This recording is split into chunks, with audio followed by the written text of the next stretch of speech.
Shalom, shalom, chers frères et sœurs, soyez les bienvenus dans cette nouvelle vidéo où nous allons parler du siècle présent, ce que j'appelle un pied dedans, un pied dehors. Alors avant de continuer, prions le Seigneur. Notre Père, notre Dieu, c'est toi qui fais toutes choses bonnes.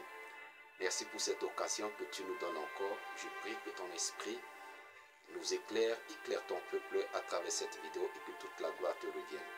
Au nom de Jésus-Christ. Amen. Alors encore, shalom à vous, bien-aimés dans le Seigneur. Je vous prie de regarder la vidéo du début jusqu'à la fin. Likez la vidéo, partagez à la vidéo. Parce que aujourd'hui, il y a tellement de mesures qu'ils ont mis dans l'algorithme de ces plateformes que souvent ça ne supporte pas la parole de vérité. Et souvent pour nous qui prêchons la vérité, vous allez voir qu'on limite parfois la visibilité pour empêcher que les âmes soient éclairées et sauvées. Mais en likant, en partageant, on va faire craquer l'algorithme et l'évangile va aller partout le monde. Merci pour la compréhension et que Dieu vous bénisse abondamment. Alors, comme je l'ai déjà dit dans cette vidéo, je vais parler du siècle présent, ce que j'appelle d'une manière, d'une autre manière plutôt, un pied dedans, un pied dehors. Voyons ce que la parole de Dieu nous dit dans Romains, le chapitre 12, le verset 2. Ceux qui sont familiers à la parole de Dieu, à la Bible, à la méditation de la parole de Dieu connaissent ce verset. Il est écrit, ne vous conformez pas au siècle présent, mais soyez transformés par le renouvellement de l'intelligence, afin que vous discerniez quelle est la volonté de Dieu, ce qui est bon, agréable et parfait. Alléluia. La première partie nous intéresse plus où il est écrit, ne vous conformez pas au siècle présent. Alléluia. Pourquoi je parle de un pied dedans, un pied au dehors? Parce qu'aujourd'hui, nous remarquons dans le corps de Christ, nous remarquons dans l'église du Seigneur, des personnes qui se disent être des enfants de Dieu, mais qui ont le comportement du monde. Des personnes qui se disent être des enfants de Dieu, mais qui ont le langage du monde. Des personnes qui se disent être des enfants de Dieu, mais qui ont l'habillement du monde. Et on amène même ces habillements dans la maison de Dieu. Une chose est de dire que nous appartenons à Dieu. Mais quand nous croyons en Dieu, nous l'adorons et que nos comportements, nos manières de faire est du monde, cela montre que nous avons un pied dedans et un pied au dehors. Alléluia. Mais ce que beaucoup ignorent, c'est comme souvent on le dit, un pied dedans, un pied dehors, c'est dehors. Ce n'est jamais dedans. Ce n'est jamais dedans. Vous voyez, et c'est ça qui est dommage. Quand tu as un pied dedans, un pied au dehors, c'est dehors. C'est-à-dire que tu prétends être chrétien, mais tu te conformes au monde. Tu es mondé, tu n'es pas chrétien. Vous voyez, c'est ça l'enjeu. Si un pied dedans, un pied dehors, c'est dedans, on peut comprendre. On peut dire c'est un avantage. Mais un pied dedans, un pied dehors, c'est dehors. C'est vraiment un dommage. Alléluia. Voilà pourquoi les enfants de Dieu que nous sommes, nous devons faire très attention, bien-aimés dans le Seigneur. Et nous sommes à une époque où on essaie de nous faire croire qu'on peut avoir un pied dedans et un pied dehors. Ce qu'on prêche parfois, et c'est ça qui encourage, c'est ça qui nous fait comporter ainsi. Parce qu'on se dit que voilà, Dieu voit seulement le cœur, donc comme Dieu voit mon cœur, je peux m'habiller n'importe comment. Comme Dieu voit seulement mon cœur, je peux me comporter n'importe comment. Mais le Seigneur Jésus a dit, ce qui se passe au dehors, c'est le reflet de ce qui se passe dans notre cœur. C'est parce que dans notre cœur, on a pensé, on a médité qu'il faut s'habiller ainsi. Il faut être ainsi. Il faut faire ainsi. Vous voyez? Donc, notre comportement, c'est le reflet de notre cœur, en fait. Donc, on ne peut pas dire que Dieu voit nos cœurs et puis on fait des choses qui ne glorifient pas Dieu dans nos caractères, dans nos langages, et puis nous allons, et on prétend être saint à l'intérieur. Non. La sanctification, c'est à l'intérieur et aussi à l'extérieur. Alléluia. Alors, entrons dans notre texte. La parole de Dieu dit de ne pas nous conformer au siècle présent. Alors, quand on parle du siècle présent, nous voyons les choses de ce monde, des choses actuelles, parce qu'on parle du présent, on ne parle pas du siècle passé. Même si ce verset, ce passage est écrit il y a longtemps. Mais il faut comprendre ça de cette manière. Le siècle présent aujourd'hui, c'est des choses que autrefois, qui étaient considérées comme des choses abominables, mais dans le siècle présent, on valorise ces choses. Alléluia. Et depuis, à l'époque de l'apôtre Paul, il y avait des choses qui étaient d'actualité, et tout le monde se fiait à ces choses, mais ces choses ne glorifient pas le Seigneur. Voilà pourquoi il a dit quoi? Ne vous conformez pas au siècle présent. Et de nos jours aujourd'hui, il y a des choses qui étaient considérées comme de l'abomination dans le passé. Mais aujourd'hui, ces choses sont valorisées. Vous allez voir dans le domaine d'habillement. Même quand vous prenez les prostituées, j'ai vu une fois sur Facebook une image où on essaie de comparer les prostituées de 1950 ou bien 60 avec les femmes au foyer d'aujourd'hui. Mais vous allez voir que même les prostituées, c'est-à-dire les prostituées de 1950-60, étaient même bien habillées que les femmes, je dis bien que les femmes mariées de nos jours. Que les femmes mariées de nos jours. Parce que les prostituées de nos jours sont nues. Mais vous allez voir que même des personnes mariées, ils portent les colons qui sont censés être des sous-vêtements. Mais on porte ça pour marcher dans les rues avec cela. C'est du siècle présent. Mais on trouve que c'est la mode. On trouve que c'est la mode. Non, ce n'est pas un problème. Dieu voit nos cœurs. Les jeunes gens qui s'habillent, au lieu de monter les habits, mais qui descendent les habits et qui laissent au dehors les sous-vêtements. Le sous-vêtement est vu parce qu'on descend, on ne porte plus de ceinture, on fait descendre, parfois même avec ceinture, mais on attache au niveau des cuisses. C'est du siècle présent, c'est ce qui est à la mode. Avec des coiffures bizarres, avec des maquillages bizarres, c'est du siècle présent. Alléluia. Mais ces siècles présents, vous allez voir que même c'est contre la moralité. Contre la moralité, pour ne pas parler encore de Dieu. Pour ne pas dire contre Dieu, mais contre la moralité. Si aujourd'hui on dit un homme peut aller avec un homme, une femme peut aller avec une femme, un être humain peut aller avec une bête. Mais c'est des choses contre nature. Mais aujourd'hui on valorise ces choses. Malheureusement aujourd'hui on a même des pasteurs homosexuels. Il y a des églises qui bénissent le mariage homosexuel. N'en parle pas en Occident. Et ça commence à entrer en Afrique. Malheureusement que beaucoup des enfants de Dieu croient à ces choses. Ils croient à ces choses. Et c'est dommage, bien-aimés dans le Seigneur. Nous devons ouvrir les yeux. Nous devons avoir les yeux ouverts, bien-aimés dans le Seigneur. Ayons les yeux ouverts. Et on nous présente ces choses comme si non, mais Dieu n'est pas contre ces choses. Mais c'est rien, ça peut aller. Et cela nous éloigne de Dieu, bien-aimés dans le Seigneur. Le siècle présent. Quand on veut être avec Dieu, on suit la parole de Dieu et non la parole du monde. C'est la parole de Dieu qui est notre boussole. Mais quand on croit en Dieu, mais on a les raisonnements du monde. Non, vous savez, la société d'aujourd'hui, le monde a évolué. Bien aimé dans le Seigneur, ce sont des faux raisonnements. Le monde a évolué, mais la parole de Dieu demeure. Il est écrit, toutes choses passent. Dieu dit, les choses, tout va passer. Mais ma parole demeure. Et Dieu, il est fidèle à sa parole. Donc, l'évolution du monde ne doit pas faire qu'on ne doit pas influencer notre foi. Ça ne doit pas changer, ça ne doit pas modifier notre foi. Mais notre foi doit être toujours attachée à la parole de Dieu. Voilà pourquoi dans Romains, je pense bien que c'est Romains le chapitre, excusez-moi, je n'avais pas prévu cela. Romains chapitre 10, le verset 12, je vais voir. Le verset 12 dit quoi? Il y a, ce n'est pas ça, oh là là, excusez-moi, où il est écrit, la foi vient de ce qu'on entend. et ce qu'on entend vient de la parole de Dieu. Alléluia.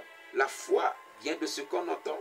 Et ce qu'on entend vient de la parole de Dieu. Notre foi doit être focalisée sur la parole de Dieu.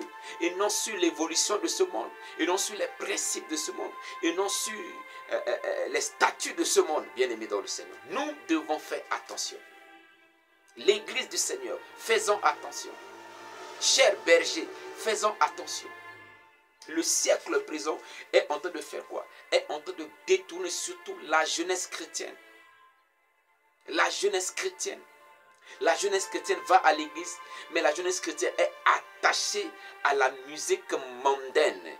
À la musique mondaine parfois, qui pousse à la violence, qui affecte parfois même le caractère, le comportement.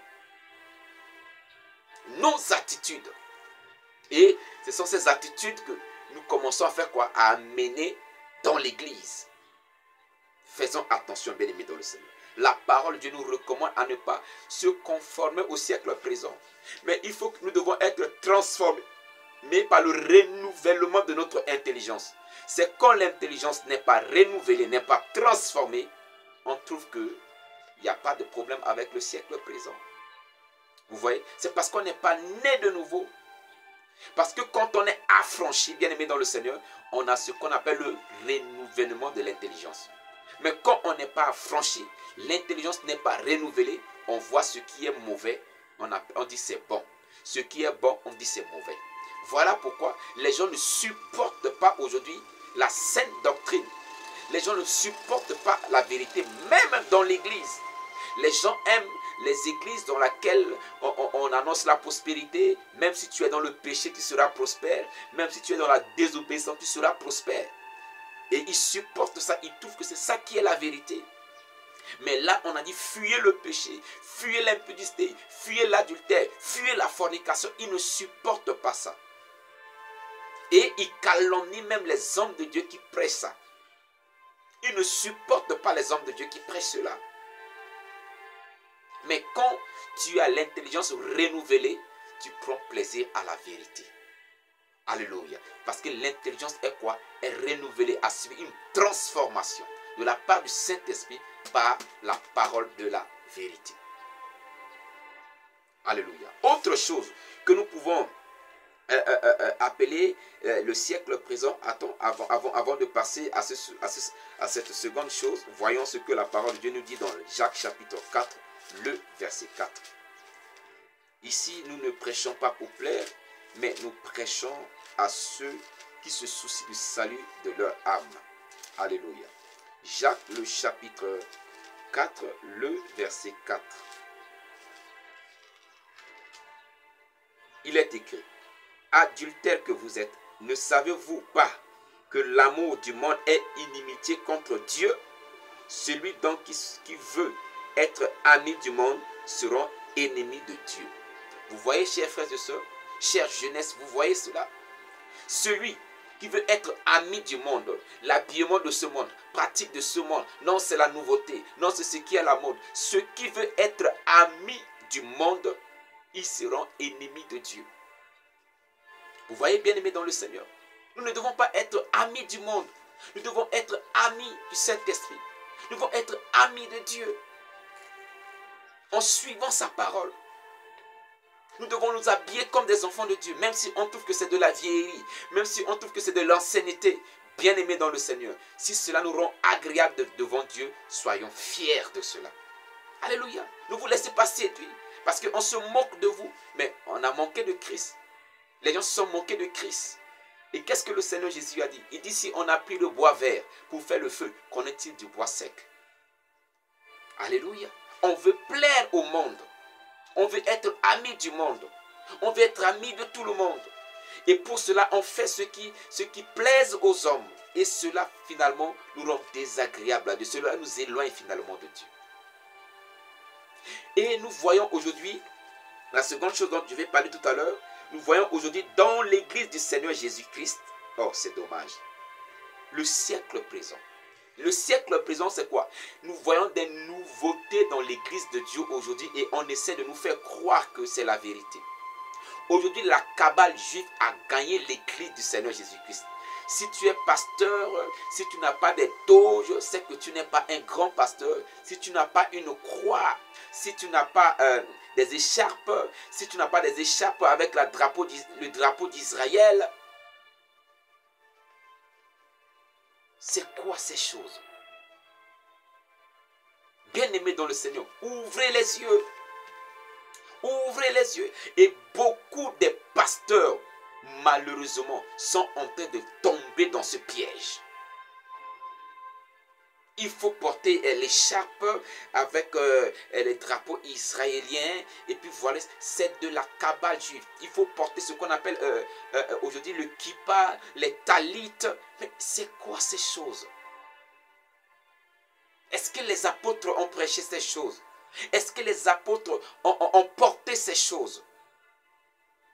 C'est quoi ces nouveautés aujourd'hui? Il y a un langage même qui entre aujourd'hui dans l'église. Si tu n'es pas bishop, tu n'es pas grand. Et le terme bishop, même qui est en anglais, les francophones, quand on les appelle évêques, c'est comme si évêque là, ça ne sonne pas bon. Il faut qu'on les appelle forcément bishop. Donc ça devient quelque chose qui est à la mode. C'est quoi ces histoires? Il y a une nouveauté qui entre dans l'église maintenant.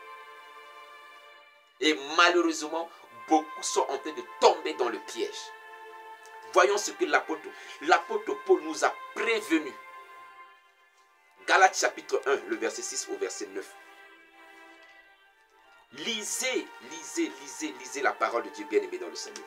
Galates chapitre 1, le verset 6 au verset 9, il est écrit. Je m'étonne que vous vous détourniez si promptement de celui qui vous a appelé par la grâce de Christ pour passer à un autre évangile. Mais aujourd'hui, les gens passent à un autre évangile. On ne prêche plus ce que le Seigneur Jésus-Christ prêchait. On ne prêche plus ce que les apôtres prêchaient. On prêche autre chose. Les apôtres ne prêchaient pas la prospérité, mais est-ce qu'ils n'étaient pas prospères? Est-ce que Jésus prêchait le miracle? Jésus prêchait le royaume des cieux, mais il guérissait les malades. Aujourd'hui, c'est notre évangile que nous voyons. Et c'est ce que les gens aiment. Voilà, ce que les gens ont. On ne prêche plus ce que Dieu nous a demandé de prêcher, qui fait vraiment des nations, des peuples, des disciples. Mais on prêche ce que les gens ont envie d'entendre. Un autre évangile. Il continue le verset 7. Il dit, non pas qu'il y ait un autre évangile, mais il y a des gens qui vous troublent et qui veulent renverser l'évangile de Christ. Voilà pourquoi aujourd'hui on dit papa a dit, on ne dit pas le Seigneur Jésus a dit. C'est papa. Voilà quelque chose qui est à la mode aujourd'hui. Quand tu appelles un pasteur, c'est comme si tu as péché contre lui. Il faut l'appeler papa. Il faut l'appeler papa. Maintenant, le pasteur a pris la place de Christ dans la vie des gens. Et un de toi, attention, il va te maudire, Mais Christ a dit de ne pas maudire. Il dit bénissez, ne maudissez pas. On nous prêche autre évangile aujourd'hui. L'évangile de retour à l'envoyeur. Il n'y a plus le pardon, il n'y a plus l'amour. Il a dit de prier pour ceux qui vous persécutent. C'est autre chose. On est dans œil pour œil, dent pour dent. La méchanceté même grandissent dans l'église. Je relis le verset 7. Non pas qu'il y ait un autre évangile, mais il y a des gens qui vous troublent et qui veulent renverser l'évangile de Christ. Malheureusement, beaucoup sont troublés. Verset 8. Mais, quand nous-mêmes, il dit mais, quand nous-mêmes, quand un ange du ciel annoncerait un autre évangile que celui que nous vous avons prêché, qu'il soit anathème. Il dit si c'est nous-mêmes, ou bien c'est un ange qui va venir vous prêcher un autre évangile, que l'évangile, que les bases qui étaient fondées, ne le suivez pas, que celui-ci soit un anathème. Mais aujourd'hui, on voit même autre fondement que le fondement des apôtres. Quand on parle de fondement des apôtres, ce sont les fondements des apôtres du Nouveau Testament. Combien des églises aujourd'hui enseignent la saine doctrine? Combien de prédicateurs aujourd'hui prêchent ce que les apôtres prêchaient? Les apôtres de Jésus-Christ prêchaient. Quand je dis apôtres de Jésus-Christ, je ne dis pas que les apôtres d'aujourd'hui ne sont pas les apôtres de Christ, mais je parle des apôtres de l'église primitive. Je parle de Pierre, je parle de Jean, je parle de l'apôtre Paul, je parle de Jacques. Alléluia. Faisons attention. Et le verset 9 dit, nous l'avons dit précédemment et je le répète à cette heure. Si quelqu'un vous annonce un autre évangile que celui que vous avez reçu, qu'il soit anathème. Alléluia. Qu'il soit banni, qu'il ne soit pas écouté. Détournez-vous de lui. Mais malheureusement, c'est ce qui est à la mode aujourd'hui. C'est pourquoi l'apôtre Paul a dit à Timothée, il viendra un temps où les gens ne supporteront plus la saine doctrine, mais ayant la démangeaison d'entendre les belles paroles, les paroles mielleuses. C'est de la séduction. C'est de la séduction. Bien-aimés dans le Seigneur, voilà ce que le siècle présent nous apporte aujourd'hui. C'est l'évangile de recevoir. Donner et tu vas recevoir. Mais quand on parle de donner, on ne parle pas de donner sa vie à Christ. On ne parle pas de donner son orgueil pour que cela soit crucifié. On ne parle pas de donner son arrogance. On ne parle pas de donner sa haine, sa méchanceté. Mais seulement de donner l'argent, tu vas recevoir. Donner l'argent, tu vas recevoir. C'est cet évangile qui est prêché aujourd'hui. L'évangile de donner et de recevoir, de donner et de recevoir. Mais c'est rares sont ceux qui prêchent l'évangile de la repentance, qui prêchent l'évangile de la sanctification, qui prêchent l'évangile du dépouillement. Venez donner, même si vous ne vous dépouillez pas, venez donner, vous allez recevoir. Venez, vous allez recevoir l'onction de multiplication. Avec les miracles, quoi on appelle ça aujourd'hui, miracle money. Miracle money. Bien-aimés dans le Seigneur, faites attention. Et ce qui est dommage, c'est la nouvelle génération des hommes de Dieu qui sortent aujourd'hui. Ces nouveaux appelés, ces jeunes serviteurs qui ont commencé le ministère. Vous voyez, maintenant, eux, ils suivent quoi?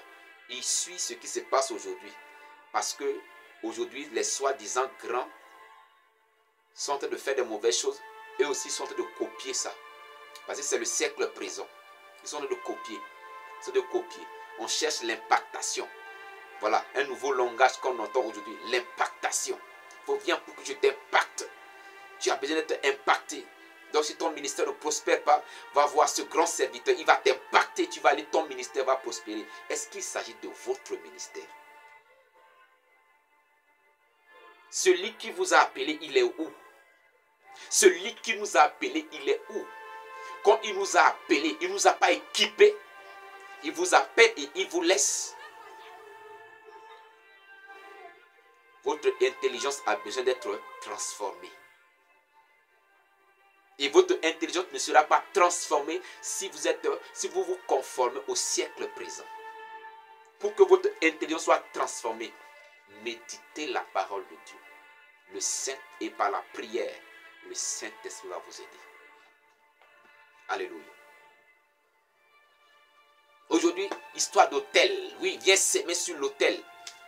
Là où on reste pour prêcher, on appelle ça hôtel. Mais est-ce que c'est un hôtel, bien-aimé dans le Seigneur? On fera une vidéo sur ça où on va parler de l'hôtel. Qu'est-ce qui représente vraiment un hôtel? Est-ce que l'hôtel, c'est là où le pasteur s'asseye? Est-ce qu'on s'asseye sur l'hôtel?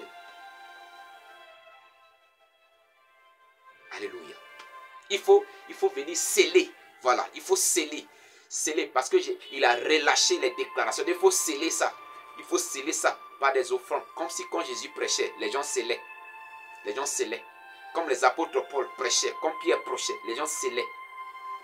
Voilà le siècle présent que nous voyons aujourd'hui dans nos églises.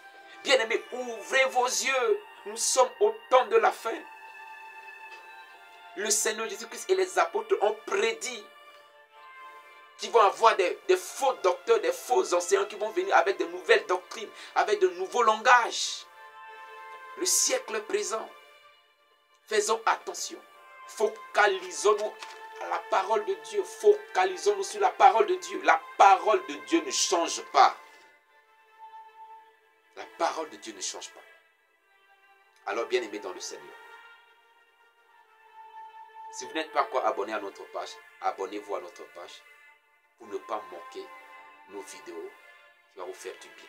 Mais avant de terminer, nous allons lire encore un autre passage. Alléluia. Excusez-moi, dans les mouvements, j'ai fait peut-être tomber ma note, je ne sais pas. Je pense que j'ai encore un autre passage à lire avant de... Voilà, je l'ai.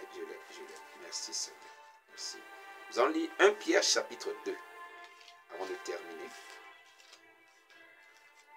1 Pierre chapitre 2, voilà, le verset 3 au verset 5. Qu'est-ce qui est écrit? 1 Pierre chapitre 2, le verset 3 au verset 5, il est écrit: si vous avez goûté que le Seigneur est bon, approchez-vous de lui, pierre vivante, rejetée par les hommes, mais choisie et précieuse devant Dieu. Bien-aimés dans le Seigneur, si on donne votre vie à Christ, vous savez que le Seigneur est bon. Détachez-vous du monde. Approchez-vous davantage de lui. Approchez-vous de lui. Soyez affectionnés par les choses d'en haut. Nous parlerons de cela dans la prochaine vidéo. Approchez-vous de lui. Séparez-vous du monde. Sortez du milieu du monde. Sortez de la religion. Sortez des fanatismes religieux. Du fanatisme religieux, bien sûr. Sortez de cela. Soyez des vrais disciples de Christ. Si vous voyez, si vous croyez que le Christ est bon, soyez attachés à Christ et non au monde, non aux choses du monde, non au siècle présent. Mais soyez attachés au Seigneur Jésus-Christ. Soyez attachés à sa parole. Pour notre sanctification, laissons sa parole nous purifier. Dépouillons-nous des choses du monde. Et soyons amis du Seigneur Jésus-Christ pour le salut de notre âme. Que le Seigneur vous bénisse. Que sa grâce vous soit multipliée. C'était la voix de votre serviteur, l'apôtre Roche, Eusèbe Césaire. Partagez la vidéo, likez la vidéo. Shalom à vous.